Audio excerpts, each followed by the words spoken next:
koloin ko con Nazaret. Ko tau hisipi na asmela la poe.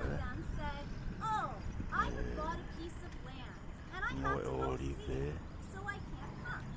No paine. Ngana na teu nga ke fine ako ya. If the land was already terraced, it would be very expensive.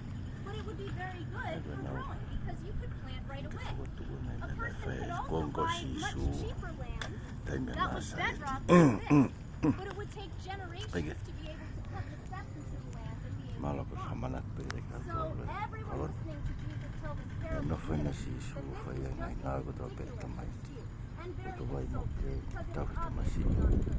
E fa mai It mai also e turns na out fo that fa different ka. types of soil Ke ma o ya si. spoken about in the Ata masi. parable of the sower. The first was